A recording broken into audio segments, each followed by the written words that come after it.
నమస్తే. Welcome to BRK health. నేను దేవిక. ఇప్పుడు మనతో పాటు అయితున్నారు డాక్టర్ రాజేష్ ఉక్కల గారున్నారు. నమస్తే సార్. నమస్తే మా. సార్ చాలా మందికి బీపీ అనేది అది సహజమైపోయింది ఈ మధ్య కాలంలో. సో, అసలు బీపీ ఎందుకు పెరుగుతుంది సార్? ఇఫ్ ఇన్ కేస్ అది పెరిగితే ఎలా తగ్గించుకోవడం ఎలా సార్ అది? సో, జనరల్‌గా ఏంటంటే మ్యామ్, బీపీ గురించి సొసైటీలో నాకు తెలిసి తక్కువ ఐడియాస్ ఉన్నాయి. అంటే బీపీ ఉందని చెప్పినా గానీ, పర్లేదులే ఈళ్ళేదో చెప్తా ఉంటారనే ఫీలింగ్ ఎక్కువుంది. So, okay. అది నేను క్లినికల్ ప్రాక్టీస్‌లో కూడా గమనిస్తాను. వాస్తవానికి డయాబెటిస్ తర్వాత ఎక్కువ శాతం పీపుల్ ఎఫెక్ట్ అయ్యేది బ్లడ్ ప్రెషర్. ఓకే. ఈ బ్లడ్ ప్రెషరు చాలా డేంజరస్. దీన్ని సైలెంట్ కిల్లర్‌గా మనం గమనించాలి. బ్లడ్ ప్రెషర్ ఎప్పుడైతే అధిగమిస్తే కారణాల వల్ల కారణాలు చాలా ఉంటాయి. సో, బీపీని ఎఫెక్ట్ చేసే అవయవాల్లో బ్రెయిన్, కళ్ళు, హార్ట్, ఓకే. కిడ్నీలు ఇవి వైటల్ ఆర్గన్స్. వీటి మీద ప్రెషర్ వస్తది. అయితే మనం తరచుగా ఈ మధ్య సోషల్ మీడియాలో కూడా వింటున్నది ఏంటంటే, "అరే! మంచిగానే ఉన్నాడు. సడెన్‌గా సడెన్‌గా చనిపోయాడు." అవును.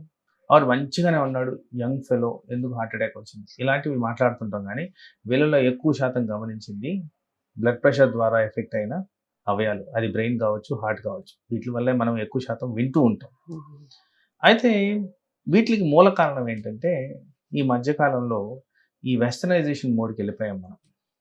లేట్‌గా తినడం, హైలీ క్యాలరీ ఫుడ్ తినడం, దాంట్లో ఆయిల్స్ ఎక్కువగా ఉండడం, ఆ ఆయిల్స్‌లో కూడా కొలెస్టరాల్ ఎక్కువగా ఉండడం, స్ట్రెస్ పెంచుకోవడం, మనీ ఆఫ్టర్ మనీ టార్గెట్ పెట్టుకోవడం, ఇట్లన్నిటి వల్ల ఏమవుతుందంటే నిద్ర లోపించడం, మానసిక ఒత్తిళ్లు పెరగడం, ఇనాక్టివిటీ పెరగడం, ఎక్సర్సైజ్ ఒపీనియన్ అసలు లేకపోవడం, దాని నెక్స్ట్ టెస్టులు చేసుకోలేకపోవడం, ఆర్ చేయించకపోవడం, చేయించినా వాటి మీద రియాక్ట్ అవ్వకపోవడం, ఇవన్నీ కూడా బ్లడ్ ప్రెషర్‌ని పెంచే విధంగా పనిచేస్తున్నాయి.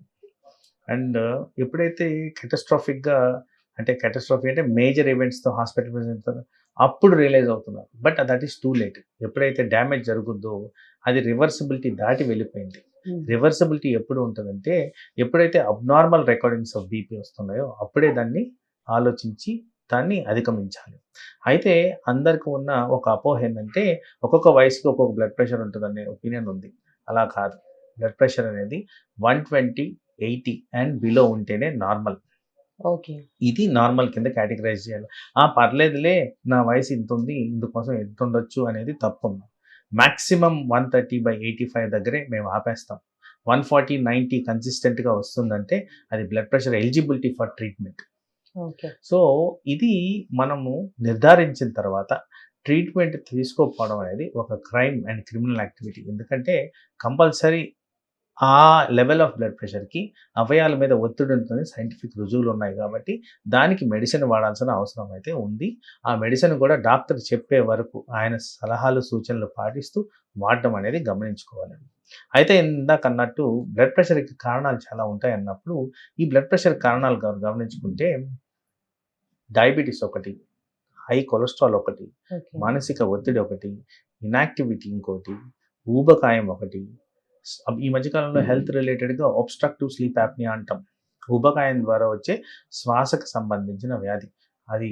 సో, ఇలా చెప్పుకుంటూ పోతే చాలా రకాల కారణాలు, ప్రథమ కారణాలు ఏవైతే చెప్పానో ఇవి. ఇవి కాకుండా స్మోకింగ్, ఆల్కహాల్, ఓకే. వ్యసనాలు ఇవన్నీ కూడా మనకి బ్లడ్ ప్రెషర్‌కి దారితీస్తాయి కాబట్టి, ఇవన్నీ నివారించుకుంటూ ఒక హెల్తీ లైఫ్ స్టైల్ మెయింటైన్ చేస్తే బ్లడ్ ప్రెషర్ బారిన పడకుండా మనం కాపాడుకోవచ్చు. చాలా మంది ఇంట్లో అంటే లైక్ బీపీ అనగానే హై లైక్ లో అవుతుంది అనగానే వాటర్‌లో షుగర్ అండ్ సాల్ట్ కలుపుకొని ఇట్లా చేస్తారు కదా సార్! అది కరెక్టే అంటారా సార్ అట్లా తీసుకోవడము? ఫస్ట్ ఆఫ్ ఆల్ ఏంటంటే, ప్రజల్లో ఒక ఐడియా కోసం చెప్తున్నాను. లో బ్లడ్ ప్రెషర్ అంటే లెస్ దెన్ 90, 60. ఓకే. 90, 60 కన్నా తక్కువ ఉంటే దాన్ని లో బ్లడ్ ప్రెషర్ కింద కేటగరైజ్ చేస్తాం. వీటికి కారణాలు చాలా రకాలుగా చెప్పొచ్చు. But on an average most common reasons ఏంటంటే డీహైడ్రేషన్. ఓకే. సమ్మర్ సీజన్‌లో వాటర్ సరిగ్గా తాగకపోవడం. రెండోది లూజ్ మోషన్స్. మూడోది బ్లడ్ లాస్. ఏదైనా ఇంజ్యూరీ అయినప్పుడు, యాక్సిడెంట్ ఇంకో కారణంగా ఇంజ్యూరీ అయినప్పుడు బ్లడ్ లాస్. ఇలా హార్ట్ రిలేటెడ్ కాంప్లికేషన్స్, బాడీలో ఇన్ఫెక్షన్. సో, పలు విధాల ఈ లో బ్లడ్ ప్రెషర్ అనేది ప్రెజెంట్ అవుతది. దీనికి ఏది ప్రథమ కారణం అనే దాన్ని బట్టి నివారణ కూడా చేయాలి.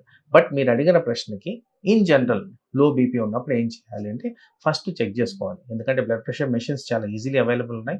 చెక్ చేసుకొని నిజంగా ఇది లో బ్లడ్ ప్రెషర్ కారణంగా ప్రాబ్లమ్ వస్తుందా? తర్వాత మీరు అన్నట్టు ఇంటేక్ ఆఫ్ ఫ్లూయిడ్ ఫామ్లో తీసుకోవడం ఇంపార్టెంట్. నేను జనరల్ రికమెండ్ చేసేది ఏంటంటే న్యాచురల్ పదార్థాలు, అంటే ఆర్టిఫిషియల్ కాకుండా న్యాచురల్గా ఉండేవి. చాలా మంది ఏమంటారంటే ఎలక్ట్రాల్ పౌడర్ తీసుకోండి, ఓఆర్ఎస్ తీసుకోండి, అలా కాదు. అవునండి. అలా కాకుండా గంజి, barley water, sugar cane juice, కొబ్బరి నీళ్ళు, మజ్జిగ, ఇలాంటివన్నీ కూడా న్యాచురల్గా హెల్తీగా పనికొచ్చేవి. So okay. అలాంటివి తీసుకున్న దానివల్ల మనకి హెల్త్ మీద ఎటువంటి ఒత్తిడి లేకుండా బెనిఫిషియల్ ఎఫెక్ట్స్ ఉంటాయి. నేను ఎందుకు ఎలక్ట్రాల్ పౌడర్ గురించి అంత డిఫరెంట్గా చెప్తున్నానంటే, చాలా మటుకు మన దేశంలో highest amount of diabetic population ఉంది కాబట్టి వీళ్ళల్లో ఎవరైనా ఎలక్ట్రాల్ పౌడర్ తీసుకున్నప్పుడు షుగర్ లెవెల్స్ కూడా స్పైక్ అయ్యేదానికి ఆస్కారం ఉంది. అప్పుడు ఆ షుగర్ పెరిగిన దాని వల్ల అనర్థాలకు దారితీస్తుంది కాబట్టి మీరు గమనించుకోవాల్సింది ఏంటంటే, ఇలా న్యాచురల్ పద్ధతుల్లో ఫ్లూయిడ్స్ తీసుకుంటే బాడీ మీద హాని పడకుండా ఉంటుంది. ఓకే. రైట్.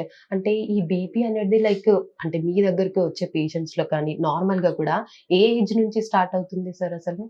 సో వచ్చే ఈ ఛాన్సెస్ కూడా ఉంది అంటారు? లాస్ట్ 15-20 ఇయర్స్‌లో స్పెక్ట్రమ్ ఆఫ్ బీపీ అనేది మారిపోయింది.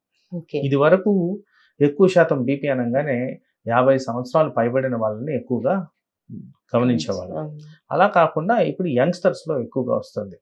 అండ్ తరచుగా వింటున్నది ఏంటంటే, ఆ యంగ్‌స్టర్స్‌లో బీపీ నెగ్లెక్ట్ చేసిన దాని కారణంగా అవయవాలు ఎఫెక్ట్ అవ్వడం కూడా గమనిస్తున్నాం. అందుకోసం అరౌండ్ 20 ఇయర్స్ ఆ టైం నుంచే స్ట్రెస్ అనేది డెవలప్ అవుతుంది. ల్యాక్ ఆఫ్ స్లీప్ అనేది ఉంటుంది.